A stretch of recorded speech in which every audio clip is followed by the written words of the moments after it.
भारत के प्रधानमंत्री की व्लादिमीर पुतिन के साथ एससीओ समिट के साइडलाइंस पे मीटिंग होना, 45 मिनट तक उनका पुतिन के साथ गाड़ी में बैठना, पुतिन और मोदी के बीच में जो चर्चा हुई, ऐसा कोई इत्तेफाक तो है नहीं कि उससे पहले के इवेंट्स कुछ बहुत गहरी कॉन्स्पिरेसी को बताते हैं।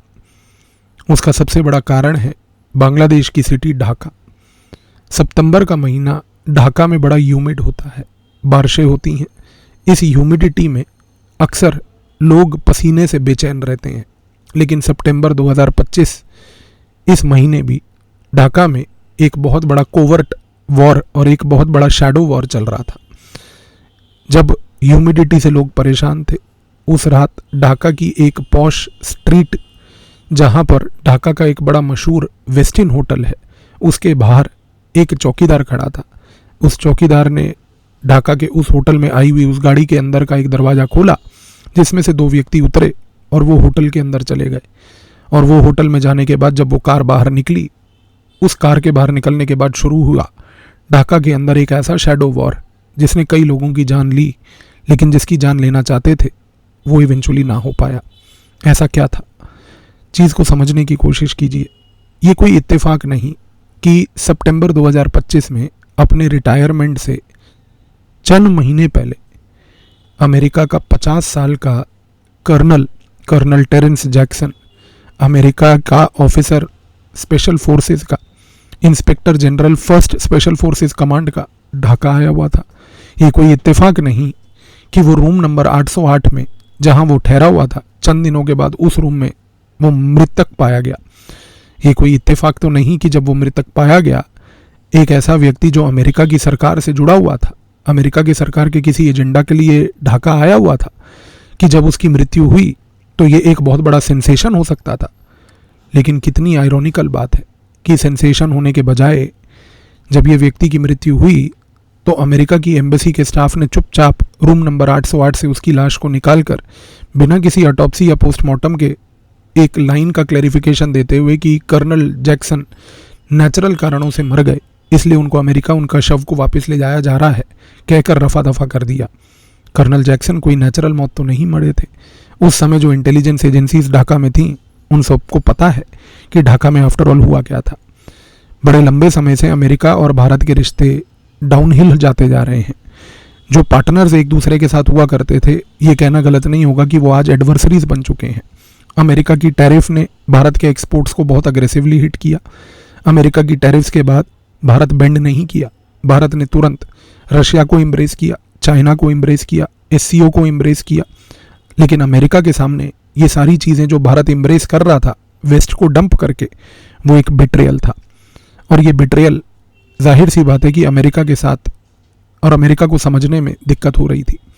मॉस्को में बहुत लंबे समय से व्लादिमीर पुतिन के खिलाफ, जब से खास करके रूस यूक्रेन का युद्ध चल रहा है, मॉस्को में रशिया की जो इंटेलिजेंस है वो ऑब्जर्व कर रही है अमेरिका की गतिविधियों को।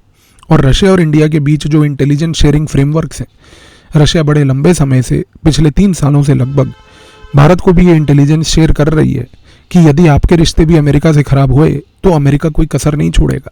रशिया ने कई बार ये रिपोर्ट्स भारत के साथ शेयर की हैं कि पिछले 3 सालों में अमेरिका की तरफ से कई कोशिश की गई व्लादिमीर पुतिन को मारने की, कई कोशिशें की गई व्लादिमीर पुतिन को ख़त्म करने की। और इन कोशिशों में कई अलग अलग तरीकों का प्रयोग था। एक जगह पर उसके खाने में जहर मिलाने का काम, एक जगह पर उसी के सिक्योरिटी गार्ड्स को ये बोलना कि आप सिर्फ 30 सेकंड के लिए अपनी दिशा बदल दीजिए, हम पीछे से कार्रवाई कर लेंगे। इस प्रकार के ऑपरेशंस जिसमें साइबर मैपिंग हो रही थी व्लादिमीर पुतिन के कॉन्वॉयज़ की, कि कॉन्वॉयज़ को डायरेक्टली टारगेट किया जाए, ये सारी कोशिशें नाकाम रहीं। व्लादिमीर पुतिन खुद एक फॉर्मर केजीबी के स्पाई हैं। और आज अगर एक स्पाई एक देश का नेता बनेगा तो जाहिर सी बात है, एक ठग व्यापारी, उसके सामने वो कोई व्यक्ति ठहर नहीं सकता। व्लादिमीर पुतिन को इसका एक बाल बांका नहीं कर पाई अमेरिका आज तक। लेकिन एक चीज़ तो तय है, ये इंटेलिजेंस जब भारत के साथ शेयर हो रही थी तो भारत को भी ये बात पता थी कि अमेरिका, जब से भारत और अमेरिका के रिश्ते डाउनहिल में जा रहे हैं, अमेरिका बहुत कोशिशें कर रहा है भारत के साथ भी और भारत के अंदर भी अलग अलग प्रकार के एजेंडाज को नर्चर करने की।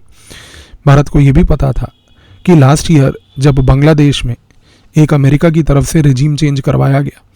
और बांग्लादेश में रेजीम चेंज करके जब एक मोहम्मद यूनुस नामक व्यक्ति को वहाँ पर नपुंसक व्यक्ति को बिठाया गया, तो एक चीज़ तय थी कि बांग्लादेश, जिसको भारत और सोवियत ने मिलकर एक जॉइंट लेवल पर 1971 में क्रिएट किया था, जहाँ पर दोनों देशों की अपनी एक लीडरशिप थी, जहाँ पर दोनों देशों ने अपना एक दबदबा बनाया था, आज वो देश अमेरिका के हाथों अमेरिका का बैकयार्ड बन चुका था।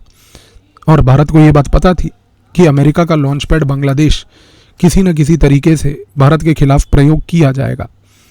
इसी रीज़न से बांग्लादेश के अंदर जितने भी ये अमेरिकन्स थे, जितने भी अमेरिकन्स पिछले 6-8 महीने में बार बार बांग्लादेश आ रहे थे, भारत की इंटेलिजेंस एजेंसीज भी इनको ऑब्जर्व कर रही थी। कर्नल जैक्सन जब बांग्लादेश गया तो ऐसा नहीं है कि भारत को पता नहीं था। अमेरिका की तरफ से चाहे वो कर्नल जैक्सन हो, एम्बेसडर पीटर हास हो, जो पिछले लगभग 6 महीनों में कई चक्कर चिटागोंग के, कई चक्कर कॉक्स बाजार के इलाकों के लगा चुका है, इन सबकी गतिविधियों पर नज़र रखी जा रही है। क्योंकि सबसे सरप्राइजिंग बात है कि चाहे वो एम्बेसडर पीटर हास हो, चाहे वो कर्नल जैक्सन हो, ये सारे व्यक्ति अगर आज बांग्लादेश गए तो ये बांग्लादेश कोई नॉर्मल काम के लिए नहीं गए। इन्होंने ट्रेडिशनल कवर्स लिए थे जो इंटेलिजेंस ऑपरेटिव्स लेते हैं, ये गए थे बिजनेस विजिट्स के लिए, ये गए थे कंसल्टेंसी ऑफर करने के लिए, ये गए थे रिन्यूएबल एनर्जी के प्रोजेक्ट्स को समझने के लिए। ऐसा नहीं है कि जब आप ये कवर्स लेकर आएँ तो आपकी गतिविधियाँ कोई सिविलियन होंगी। इंटेलिजेंस एजेंसीज इतना जानती हैं, क्योंकि ये टिपिकल कवर्स होते हैं जिनके तहत आप इंटेलिजेंस ऑपरेशंस को रन करते हो। और आज जब ये भारत को बात समझ आई तो भारत को भी एक चीज़ क्लियर थी कि हमने बहुत सारे लिंक्स इस्टेब्लिश कर रखे थे already. Links in the sense कि आप देखिए कि 2023 से मणिपुर में आग लगाई गई। मणिपुर में आग लगाने के बाद क्रिश्चियन एनजीओज का प्रयोग करके वहाँ पर नारकोटिक्स और फायर आर्म्स का जिस प्रकार से सिविल वॉर छेड़ने की मुहिम अमेरिका ने चलाई, वो आज पूरे विश्व के सामने है। जिस प्रकार से ये सिविल वॉर वहाँ पर एम्प्लीफाई की गई ग्लोबल लेवल पर, मणिपुर जल रहा है, मणिपुर जल रहा है, उस चीज़ को आज पूरा विश्व जानता है। और ये सारी चीज़ें कहाँ से हो रही थी? ये स्टार्ट हुई थी अमेरिका के बेस म्यांमार से और शिफ्ट हुई थी 2024 से, उसके बाद बांग्लादेश में। बांग्लादेश का, म्यांमार का आज मणिपुर से डायरेक्ट कनेक्शन है। ऐसा नहीं है कि भारत की इंटेलिजेंस एजेंसीज ने ये कनेक्शन नहीं समझा था। इस रीज़न से बांग्लादेश में जब से रेजीम चेंज हुआ है, CIA की गतिविधियाँ, ISI की गतिविधियाँ जब से वहाँ पर बढ़ी हैं, तब से हमारी भी नज़र उतनी ही उन इलाकों में बढ़ी है।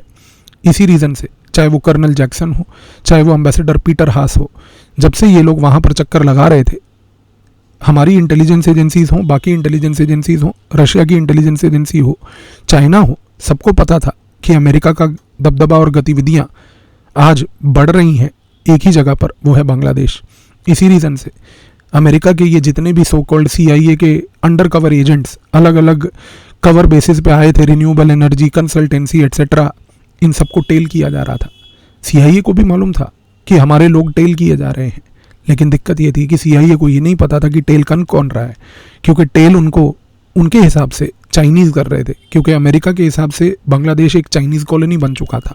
लेकिन उसको ये नहीं समझ आ रहा था कि वहाँ पर इफेक्टिवली जो टेल कर रहा है, क्या वो व्यक्ति चाइनीज़ है, क्या वो व्यक्ति रशियन है, या क्या वो व्यक्ति भारत की इंटेलिजेंस का है। अमेरिका को ये पता था कि हमारे लोग टेल हो रहे हैं, लेकिन उनका एट्रीब्यूशन अमेरिका बार बार चाइना के ऊपर डाल रही थी। लेकिन यहाँ पर रूस हो, भारत हो, और रूस चाइना के अपने आपसी रिलेशंस हो, ये सारे लोग एकजुट होकर काम कर रहे थे। क्योंकि यहाँ पर सिर्फ colonel Jackson room number 808 Westin hotel के वहाँ पर अकेला नहीं मरता, इसके साथ साथ और भी लोग स्पेशल फोर्सेस के ढाका के अलग अलग होटलों में 3-4 लोग, वो भी सारे मरते हैं। और ये बात इत्तेफाक नहीं कि इन सारे लोग जो वहाँ पर अजीब परिस्थितियों में मृतक पाए जाते हैं, इन सारों का ऑब्जेक्टिव ये था कि वो किसी तरीके से भारत के अंदर एक आग पैदा कर रहे थे। उनका सबका ऑब्जेक्टिव ये था कि वो भारत को किसी तरीके से डिस्टेबलाइज करने की कोशिश कर रहे थे। अलग अलग पॉइंट्स, अलग अलग नोड्स उन्होंने आइडेंटिफाई कर रखे थे। क्या इनका उद्देश्य केवल ये था कि भारत में अराजकता इस लेवल की फैलाई जाए कि उस अराजकता का एडवांटेज उठाते हुए भारत के टॉप लीडर्स का भी टारगेट करके उनको भी एलिमिनेट किया जाए? क्योंकि ये बात कोई इत्तेफाक नहीं कि जब 45 मिनट तक 2 लीडर्स पुतिन और मोदी एक ही कार में बैठे हुए थे और उस कार में जो प्राइवेट लेवल पर डिस्कशंस हो रही थी, इत्तेफाक नहीं कि उस दौरान किसी प्रकार की इंटेलिजेंस शेयरिंग भी की गई हो। ऐसी बात तो बिल्कुल डिस्काउंट नहीं की जा सकती कि रशिया ने कुछ बहुत वाइटल सेंसिटिव इनपुट्स उस समय शेयर किए हों। क्योंकि जिस तरीके से रशिया ने बार बार भारत को बताया, जिस तरीके से पिछले 3 सालों में रशिया ने इंटेलिजेंस शेयर करके भारत को ये चीज़ समझाई, जो भारत के अपने इंटेलिजेंस सोर्सेज ने भी कंफर्म करी, कि बांग्लादेश हो, म्यांमार हो, मणिपुर हो, भारत के अंदर अलग अलग स्थानों पर अलग अलग प्रकार के प्रोटेस्ट हों, ये सारों के पीछे एक ही उद्देश्य था, भारत में अराजकता के बाद टॉप लीडर्स को टारगेट करना। तो आज सबसे बड़ा क्वेश्चन ये उठता है, ढाका में आफ्टर ऑल किस चीज़ की प्लानिंग चल रही थी? किस चीज़ की प्लानिंग के कारण कर्नल जैक्सन एकदम से मृतक हो गया? और जाहिर सी बात है, कोई ऐसी बात तो नहीं कि वो मृतक नेचुरल कारणों से मरा, क्योंकि एक व्यक्ति जो एक रिन्यूएबल एनर्जी के प्रोजेक्ट को चलाने के वीज़ा पे आया था, वो नेचुरल कारणों से कैसे मर सकता है, जब अमेरिका के कुछ और स्पेशल फोर्सेस के लोग जो कंसल्टेंसी और बिजनेस विजिट्स के लिए आए थे, वो भी अलग अलग होटलों में उसी अजीब सी कंडीशन में मरे। इन सारों का उद्देश्य क्या था? मैंने आपको बताया, अराजकता के बाद टॉप लीडर्स, क्योंकि इनका फोकस ये है कि यदि अगर व्यक्ति हमारे तरीके से बेंड नहीं कर रहा तो क्यों ना लीडर ही हटाया जाए। इस कॉन्टेक्स्ट में चीज़ को समझने की कोशिश कीजिए। आज जो गंभीर परिस्थितियां हमारे नेबरहुड में हैं, कि जब हम कॉक्स बाजार को देखते हैं, आज हम जब चिटागोंग को देखते हैं, आज जब बांग्लादेश में हम एक राइजिंग जमाते इस्लामी को देखते हैं, नॉर्थ ईस्ट में जिस प्रकार से गतिविधियों को अनफोल्ड होते हुए देख रहे हैं, जहां पर इंसर्जेंसीज को मैन्युफैक्चर करने का एक रिवाइवल अटेम्प्ट किया जा रहा है, आज जब हम देख रहे हैं कि भारत के बॉर्डर से इलीगली करेंसीज को लाकर फ्लड करके भारत में इकोनॉमिक मैनिपुलेशन किया जा रहा है, आज जब ISI की गतिविधियों को बांग्लादेश से हम देख रहे हैं कि वो कैसे नार्को टेररिज्म भारत में फैला रही है, आज इन सारी चीज़ों को जब हम कनेक्ट करें तो कोई इत्तेफाक नहीं कि ये एक लार्जर ग्रैंड प्लान बन रहा था। और इस ग्रैंड प्लान के तहत ऑब्जेक्टिव ये था कि यहाँ पर अलग अलग तरीके से भारत में अराजकता फैलाई जाए। इस अराजकता के बाद उस अराजकता की सिचुएशन में जो पूरे देश में सिविल वॉर हो, उस सिविल वॉर का एडवांटेज लेते हुए कुछ लोगों को निपटा दिया जाए। ये चीज़ को समझने की कोशिश कीजिए कि भारत अमेरिका के पॉइंट ऑफ व्यू से इस मोमेंट पर एक अच्छा देश नहीं है। अमेरिका, अगर मैं एक साधारण लैंग्वेज में बोलूं तो वो भारत के प्रधानमंत्री को हेट करता है। इसलिए हेट करता है क्योंकि अमेरिका चाहता है कि भारत जो है एक लिबरल वैल्यू बेस्ड ऑर्डर को फॉलो करे, जो वेस्टर्न कंट्रीज़ के द्वारा डिक्टेटेड ऑर्डर है। लेकिन भारत इस लिबरल ऑर्डर के बजाय आज एक सिविलाइजेशनल और नेशनलिस्ट लेवल के ऑर्डर को फॉलो करता है।